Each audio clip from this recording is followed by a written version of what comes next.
Hi guys, this is Muthukumar. Welcome to another video. இந்த வீடியோல பேர் மட்டும் சக்சஸே ஃபேஸ் பண்ணிட்டு போவாங்க. ஒரு சில பேர் வந்து keep failing again and again, அப்படியே தொடர்ந்து வெறும் தோல்வியாவே வரும். எல்லாத்துக்கும் ரீசன் என்னவா இருக்கும்? ஒரு சில பேருக்கு இருக்க டேலண்டா, ஒரு சில பேருக்கு இருக்க லக்கா, இல்ல சம்திங் எல்ஸ் என்னவா இருக்கலாம். இன்னைக்கு இந்த வீடியோ மூலமா ஏன் பீப்புள்ஸ் எல்லாமே அவங்க லைஃப்ல ஃபெயில் ஆகுறாங்க, என்ன ரீசன் எனக்கு தெரிஞ்ச சில விஷயத்தை நான் ஷேர் பண்ண போறேன். இந்த video fully mat only my personal opinion மட்டும்தான். ஸோ ஃபுல்லா பாருங்க. ஃபர்ஸ்ட் ரீசன் பார்க்கறது ஃபியர். நிறைய பேர் வந்து ஒரு சில விஷயத்த ஸ்டார்ட் பண்றதுக்கு முன்னாடியே ஒரு பயம், என்ன நடந்துருமோ, இது நம்ம ஒழுங்கா பண்ணலைன்னா இது மாதிரி நடந்துருமோ. லைக் என்ன சொல்லணும்னா, இப்போ ஒரு பிசினஸ் ஸ்டார்ட் பண்ண போறோம்னா வச்சுக்கோங்க, முன்னாடியே ஸ்டார்ட் பண்றதுக்கு முன்னாடியே ஒருவேளை லாஸ் ஆயிருமா அப்படின்னு சொல்லிட்டு, இல்லை அதிகமான லாஸ் ஆயிருமான்னு சொல்லிட்டு சில பேர் பயந்து அந்த விஷயத்த பண்ணவே மாட்டாங்க. எக்ஸாக்டா சொல்லணும்னா பர்சன் வந்து ஓவர் திங்க் பண்ணிட்டே இருப்பாங்க, இப்படி நடந்துருமா அப்படி நடந்துருமோன்னு சொல்லிட்டு அதுல அந்த பயத்திலே அவங்க என்ன பண்ணணும்னு நினைக்கிறாங்களோ அதை பண்ணவே மாட்டாங்க. இப்படி பயம் இருக்க மாதிரி இருந்துச்சுன்னா, இப்போ ஒரு எக்ஸாம்பிள் சொல்றேன் பாருங்களேன். ஸ்டீவ் ஜாப்ஸ் தெரியும் எல்லாத்துக்கும். அவரோட ஓன் கம்பெனில இருந்து ஃபர்ஸ்ட் வெளியே துரத்தப்பட்டாரு. அதுக்கப்புறம் திருப்பி அதே கம்பெனில போய் ஜாயினும் பண்ணியிருக்காரு. எலான் மாஸ்க் எல்லாத்துக்குமே தெரியும். எலான் மாஸ்க்குமே அப்படிதான். அவரு கிட்டத்தட்ட 3 years 2 more years வந்து ட்ரை பண்ணாரு ராக்கெட் லான்ச் பண்றதுக்கு. சக்சஸ்ஃபுல்லா வரவே இல்லை. அதுக்கப்புறம் ராக்கெட் லான்ச் பண்ணாரு. திருப்பியும் அதே ராக்கெட்டை எங்கிருந்து லான்ச் பண்ணாங்களோ அதே இடத்துக்கு திரும்பி வர்ற மாதிரியும் செட் பண்ணாரு. எல்லாமே ஃபியர் இருந்தா இந்த ஒரு விஷயம் நடந்திருக்காது. ஃபர்ஸ்ட் பிரேக் டவுன் வந்து ஃபியர் தான். ஃபியர் இருந்துச்சுன்னா லைஃப்ல எதுவுமே பண்ண முடியாது. ரீசன் 2ன்றது வந்து லேக் ஆஃப் டிசிப்ளின். இதான் என்னோட எண்ட்லைன் ஃபிக்ஸ் பண்ணியாச்சு. பட் அந்த எண்ட்லைனுக்கு போகணும்னா, அந்த லெவல் 1ல இருந்து லெவல் 10க்கு போகணும்னா ஸ்டெப் பை ஸ்டெப்பாக தான் போகணும். அதுக்கான ப்ரொசீஜர் என்ன ரொம்ப ஃபாலோ பண்ணி தான் ஆகணும். ஒரு கன்சிஸ்டன்சி வேணும், ஒரு டிசிப்ளின் வேணும். அது பண்ணவே மாட்டாங்க நிறைய பேர். என்ன நினைப்பாங்கன்னா, நான் வந்து ஒரு ரிச்சஸ்ட் பர்சனாக வரணும். கம்ப்ளீட்லி ஃபைன், நீங்கள் திங்க் பண்ணுறதுல தப்பே இல்லை. ஆனால் அதுக்கான ப்ராசஸ் என்ன நீங்கள் செட் பண்ணியிருக்கீங்க, அதுக்கான ப்ராசஸ் நீங்கள் என்ன பண்ண போகிறீங்க. அப்படியே பண்ணாலுமே அதுக்கு என்ன நம்ம ஒரு டிசிப்ளினாக டெய்லியும் பண்ணுறோமா, கன்சிஸ்டன்சி இருக்கான்றது பார்க்கணும். ஒரு சில பேர் அதை பண்ண மாட்டாங்க. அப்படி ரிச்சஸ்ட் பர்சனாக மாற முடியும், வேர்ல்டு ரிச்சஸ்ட் பிஸ்னஸ் மேன் அப்படி மாற முடியும். நம்ம திங்க் பண்ணுறதை மாற்றணும் அப்படின்னா ஒன்லி வெப்பன் இஸ் டிசிப்ளின் மட்டும்தான். ஒரு கோல் அச்சீவ் பண்ணணும்னா ஒரு டிசிப்ளின் கண்டிப்பாக வேணும். டிசிப்ளின் இல்லைன்னா திங் ஹேப்பன். ரீசன் 3 வந்து ப்ரொகாஸ்டினேஷன். என்னன்னா, இன்னைக்கு ஒரு ஒர்க் பண்ணலான் இருப்போம், என்ன ரீசனே தெரியாது. திடீர்னு பார்த்தா இந்த ஒர்க் நம்ம நாளைக்கு பார்த்தோம், postpone to tomorrow, next day after tomorrow அப்படின்னு சொல்லிட்டு ஷிஃப்ட் ஆகிட்டே இருக்கும். கடைசி வரைக்கும் அந்த ஒர்க்கை நம்ம பண்ணவே மாட்டோம். இப்படி பண்ணோம்னா நம்ம ஒரு சக்ஸஸ்ஃபுல்லான பர்சனா லைஃப்ல வருவோமான்னு நினைக்கிறீங்களா? Never it's happen in your life தான் சொல்ல முடியும். நீங்க ஒரு சக்ஸஸ்ஃபுல்லான பர்சனா வரணும்னா அன்னைக்கு ஒர்க்கை நீங்க அன்னைக்கே முடிச்சாகணும். அப்படி முடிக்கல, நீங்க போஸ்ட்பான் பண்ற மாதிரி பர்சனா இருக்கீங்கன்னா நினைக்கிற இடத்துக்கு உங்களால கண்டிப்பா போய் நிற்க முடியாது.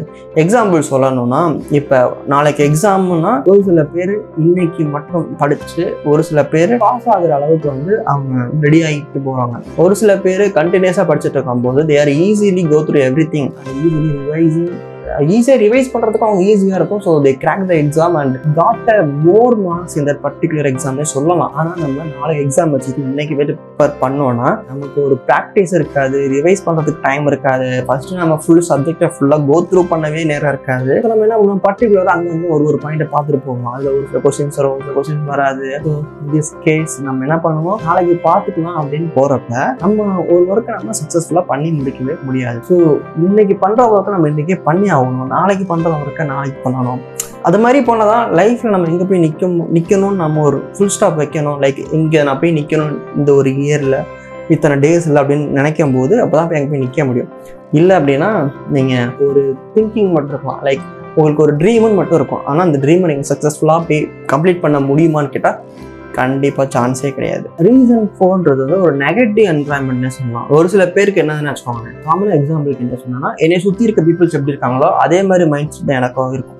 இப்போ என்னை சுற்றி இருக்க பீப்புள்ஸ் எல்லாமே வந்து ஒரு நல்ல ரிசர்ச் பண்ணுறாங்க, இல்லாட்டி ஒரு நல்ல வேலைக்கு போகிறாங்க, இல்லாட்டி சிம்பிளாக சொல்லணும்னா வச்சுக்கோங்க, என்னை சுற்றி இருக்கவங்க எல்லாமே ஹிந்தி நல்லா பேசுகிறாங்கன்னு வச்சுக்கோங்களேன்.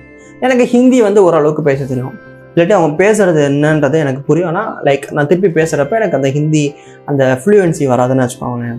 ஒரு 15 to 13 டேஸில் நீங்கள் அவங்க கூடவே இருந்து அவங்க பேசுகிறத நீங்கள் கவனிச்சுட்டே இருந்தீங்கன்னா ஆட்டோமேட்டிக்காக நீங்களுமே அந்த ஃப்ளூயன்சி கிடைக்கலனாலுமே லைக் ஒரு 20% ஒரு 60% கண்டிப்பாக மூவ் ஆவீங்க.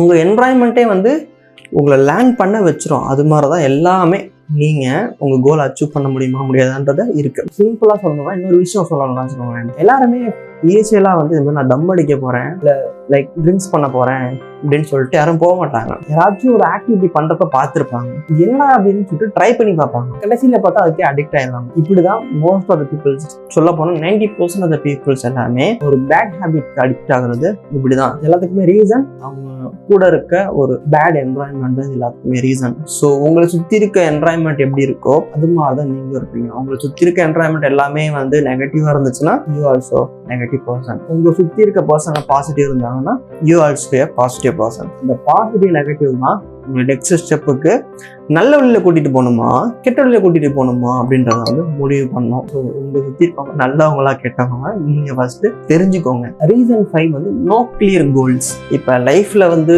பிறந்துட்டோம், வளர்ந்துட்டோம், ஸ்கூல் முடிச்சிட்டோம், காலேஜ் முடிச்சதுக்கு அப்புறம் ஒரு டிகிரி முடிச்சதுட்டோம்.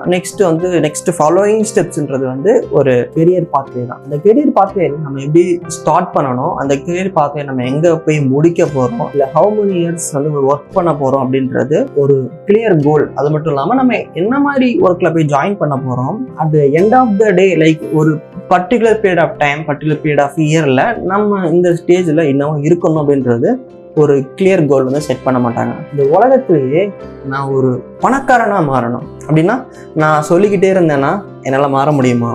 Nothing happen.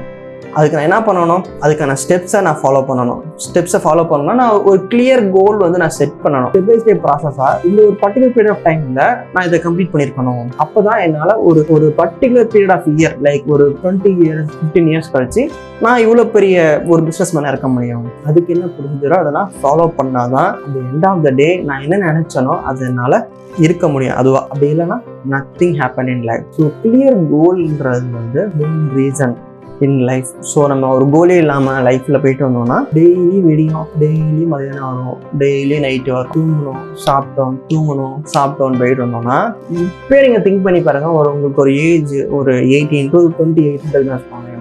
உங்களோட பாஸ்ட் லைஃப்பை பாருங்கள்.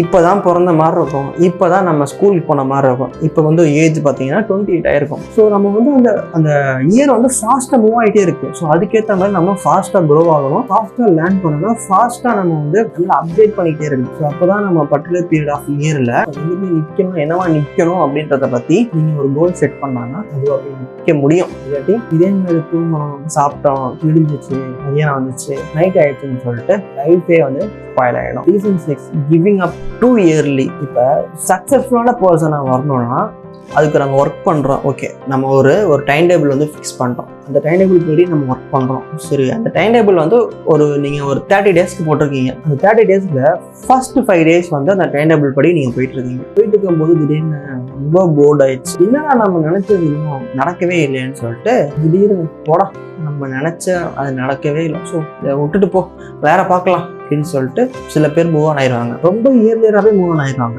இப்போ ஒரு 30 டேஸ்க்கு ஒரு டைம் டேபிள் போடுறப்ப அதில் first initial period of time வந்து நீங்கள் ஒரு பேஸ்மெண்ட் லெவலில் இருப்பீங்க. அது மட்டும் இல்லாமல் நீங்கள் ரொம்ப ஸ்ட்ராங்காக இருக்கணும்னா பேஸ்மெண்ட் ரொம்ப முக்கியம். அந்த பேஸில் ஸ்ட்ராங்காக இருந்தோம்னா நீங்கள் கொஞ்சம் கொஞ்சமாக போக நீங்கள் நிறைய விஷயம் கற்றுக்க முடியும். ஸோ அப்படி எண்ட் ஆஃப் தி 30th டே நீங்கள் நினைச்ச இடத்துல நீங்கள் இருக்கலாம். ஆனால் நீங்கள் வந்து ரொம்ப முன்னாடியே எனக்கு சக்ஸஸ் வேணும், ரொம்ப ஃபாஸ்ட்டாக வேணும்னு நினச்சிங்கன்னா கண்டிப்பாக கிடைக்காது. சக்ஸஸ் அவ்வளோ சீக்கிரம் யாருக்குமே கிடைக்காது. சக்ஸஸே வந்து பார்க்குமா, எப்படி ஹார்ட் ஒர்க் பண்ணுறான், இது கன்சிஸ்டன்ஸாக இருக்கானா, டிசிப்ளினாக இருக்கானான்றது எல்லாத்தையுமே வந்து பார்க்குமா, பார்த்துதான் சக்ஸஸே வருமா. சக்ஸஸ் வந்து அவ்வளோ சீக்கிரம் எல்லாத்துக்குமே வராது. ஹார்ட் ஒர்க் பண்ணுங்க, கண்டிப்பாக சக்ஸஸ் கிடைக்கும். This is the few more reasons why the peoples are keep failing in their life. இது மாதிரி சின்ன சின்ன ரீசன்னால தான் நிறைய பேர் வந்து அவங்க லைஃப்லேயே வந்து ஃபெயில் ஆகிட்டு இருக்காங்க. Hope this video is more information and more helpful to you. I think இந்த வீடியோ உங்களுக்கு ரொம்ப இன்ஃபர்மேஷனாகவும் இருக்கும். Hope உங்களான ஒரு சக்ஸஸ்ஃபுல்லான பாத்தை போகிறதுக்கு இந்த வீடியோ கொஞ்சம் உங்களுக்கு யூஸ்ஃபுல்லாக இருக்கும்னு நினைக்கிறேன். I will meet you guys in another information video. Bye bye.